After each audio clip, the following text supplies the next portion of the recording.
Greetings, my dear viewer. You're on the channel The Price of Cheating. The channel is for those who appreciate traditional family values and condemn adultery. So be sure to subscribe to the channel. Let's get started. In the sunlit winter garden, Jack stood and looked at his wife of 40 years, Shannon.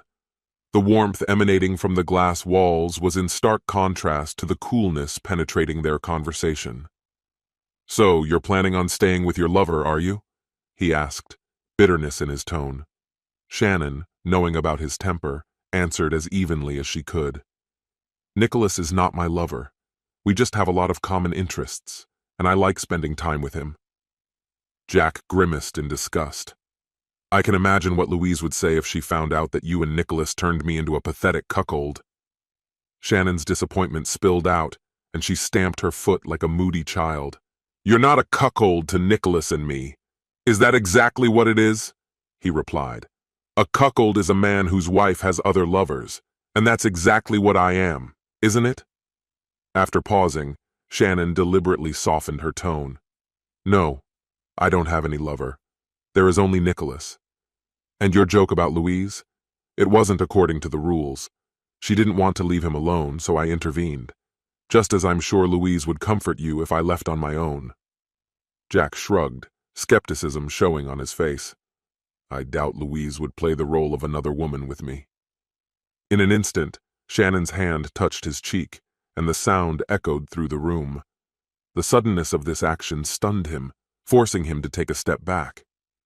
"Using violence won't solve anything," he said in a low but firm voice. Her voice trembled on the verge of an apology, but the words never came out. Instead, she replied defiantly, "I'm not a whore. And yet you're like this, getting ready to live with Nicholas, share a bed with him, and, yes, maybe even share intimate moments." "Maybe," she agreed, "but what I'm doing with Nicholas doesn't detract from what we had." Her tone was playful, with a hint of mischief, and he caught a hint of irony in her words. He wisely kept his thoughts to himself, knowing full well that a date with Nicholas could touch depths of passion that she had never explored with him. A harlot? This thought flashed through his mind. "Please don't forget to take your medicine when I'm not around, okay?" The concern in her voice caught him off guard. "Why do you care if I take medicine?" he asked with a note of disbelief in his voice. "After all," he thought, "if I were dead, you'd be with Nicholas, wouldn't you?" She shook her head emphatically. "No, that's not the point. I still cherish you very much, and I don't want to see you sick." Her voice softened as she continued. "You need blood pressure and heart medication. I'm worried about you. We are very young, and we both need to take care of ourselves. You're almost 71, and I'm 67.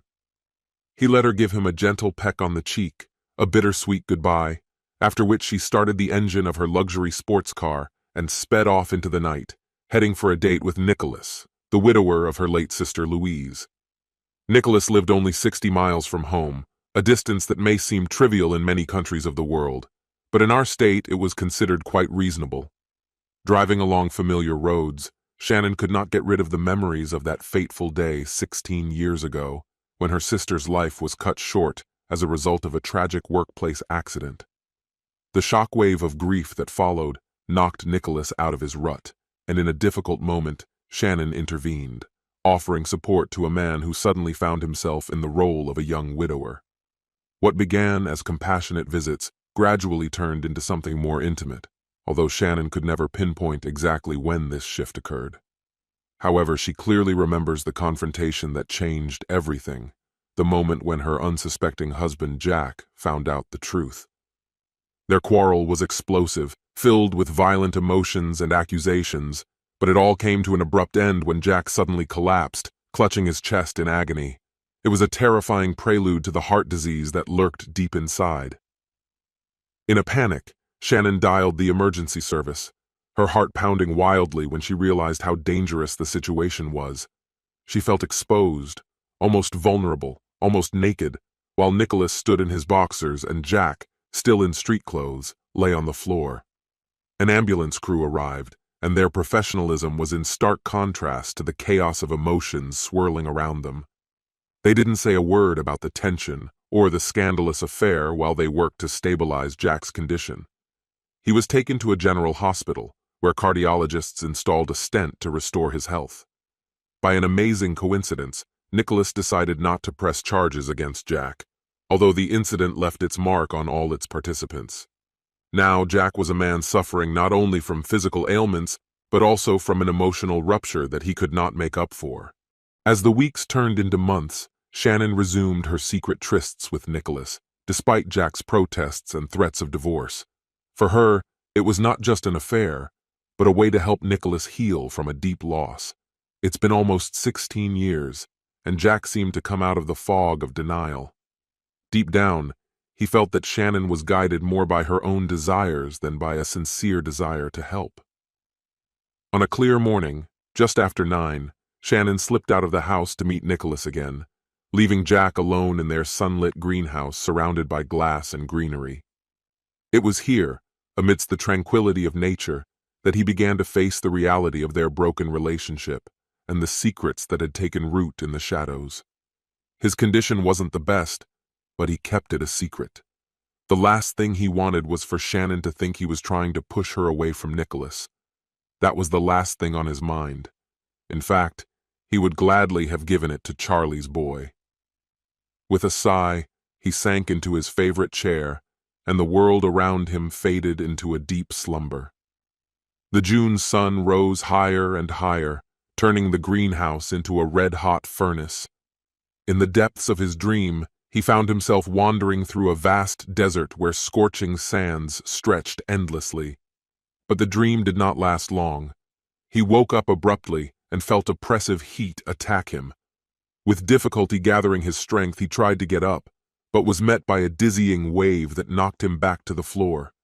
The stone tiles, which were supposed to bring relief, seemed to radiate warmth. The suffocating air enveloped him like a thick blanket, suffocating and inexorable. He crawled towards the double doors leading to the living room, but his strength was running out. Shannon insisted on giving him a Bluetooth pendant for Christmas, which was supposed to connect him to her phone. But now this lifeline seemed more like a bad joke, as the calls went straight to voicemail. "Help me, please," he croaked, barely escaping from his lips. The phone was beckoning in his jacket, outside the living room. He was persistently approaching the door, desperation spurring his movements. And then, out of the corner of his eye, he noticed a presence in the conservatory. Turning his head, he saw the familiar, cheerful face of Louise, his sister-in-law, whose eyes sparkled with concern. "Louise? Yes, it's me." He turned his head and saw the familiar, cheerful face of Louise, his sister-in-law, whose eyes sparkled with concern. "What are you doing here? What happened?" "Oh, I came for my beloved brother-in-law. Come on, get up." She always called him Mikey, and in a world full of titles, only her name mattered. Spreading her arms wide, she beckoned to him. But when he got up, he was seized with a chilling realization. His lifeless body lay on the floor of the winter garden. "I'm dead, aren't I?" flashed through his mind, and he waved away her warm invitation. Louise nodded solemnly. "That's right. Now you've crossed another line. Now you have to come with me. I have been granted special permission to escort you to the other side." Her gaze softened, and she continued. "I am truly sorry for what Shannon and Nicholas did to you. You were right from the very beginning. I would never betray your trust, as Shannon did, not because I don't find you beautiful, but because honesty is important, regardless of temptation. And let's be honest, I'm not like your wife." She flashed a cheeky grin, diluting the gloomy atmosphere. Grabbing his hand, they set off on a journey to a place far beyond earthly sorrows, a kingdom filled with peace and wonders. In the meantime, back on Earth, 2 days later, Shannon was driving home, a knot of anxiety clenched in her stomach. She knew she had to make it up to Jack. The last meeting had left a rift between them, and now it felt more acute than ever. He was hurt by her brief affair with Nicholas, and this time she felt the stakes were higher. "What should I do?" she mused, turning over the possible options in her mind. Should she cook his favorite dish? Maybe take a relaxing bath? Or maybe give him a day of enjoyment? The very thought of giving him a helping hand made her heart pound.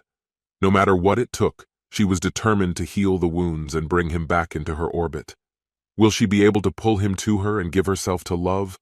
Or will the severity of her actions further distance them from each other? The slap she gave him still caused bitter regret in her soul. She has always been supported by women who have faced at least one act of cruelty, urging them to leave their partners without hesitation. So why was Jack still with her? Some part of her desperately hoped that he wouldn't leave. But wasn't this a double standard that she couldn't ignore? She would have to face this dilemma later. Already on the way to the house, an unpleasant thought crept into her head. Her phone was turned off. Her heart started pounding. She turned it on and found a chilling message from Jack. "Please help me." Panic surged through her veins. She pressed down on the gas pedal harder, guilt mixed with urgency, and she raced to the house. As she drove up to the house, she noticed Jack's car, an unwelcome reminder of his presence. Hastily parked, her heart pounding, she rushed into the house, shouting his name with desperation in her voice. As she burst into the living room, her gaze fell on the glass doors leading to the conservatory. What she saw next will haunt her forever. There, on the cold stone tiles, lay the lifeless body of her husband, his arms stretched out towards the entrance, as if begging for escape. The sight almost knocked the breath out of her lungs. The oppressive heat of 3 days in a confined space changed him, leaving a grotesque reminder of a life once lived. With trembling hands, she dialed the emergency number. A specialized team arrived, whose professionalism stood out sharply against the background of the chilling picture. She froze in place, caught up in a whirlwind of emotions, trying to realize the reality of her choice and the silence surrounding her. She was given the contact information of a specialized firm known for its discreet operations at crime scenes and accidental deaths. "They are exceptional," the man assured. "Just say my name, Ron from the county coroner's office, and ask Andy. They'll take care of everything." With a heavy heart, she closed the doors of the conservatory and took refuge in the kitchen. Grabbing a bottle of gin, she dialed the number of the only person she dared to hope would be able to understand the whirlwind of emotions bubbling inside her. Nicholas replied. His tone was cautious. "Hello?" "Nicholas, this is Shannon," she said, her voice trembling.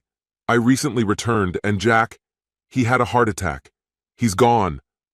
Before Nicholas could answer, a harsh, accusing voice came on the line. "Nicholas! Are you talking to this walking woman who let you turn her husband into a cuckold? Turn it off immediately. You're supposed to be with me, not wasting your time on her." Shannon felt a surge of rage and resentment. "Nicholas," she interrupted, raising her voice. "It seemed to me that there was something real between us. Do you remember how I almost left Jack for you? How stupid I was if I thought I meant more than just another notch in your column. And tell that shrill harpy to get out." With that, she hung up the phone, and the finality of the act echoed in her ears. Then she blocked Nicholas's number. It felt like a small victory, but she realized that it was too little and too late. Pulling herself together, she called the cleaning service and left a message on their 24-hour line. "I'm sorry I hit you, Jack. I'm sorry I cheated on you. I am very, very sorry." The words were pouring out and tears were streaming down her face. Tears for Jack, for her dead sister, and most painfully for herself. Yes, mostly for herself, because you have to be very narcissistic to fall into the chaos that she created. Life was cruelly put at risk, wasn't it? This concludes the story. If you like it, then put your powerful like and subscribe to the channel.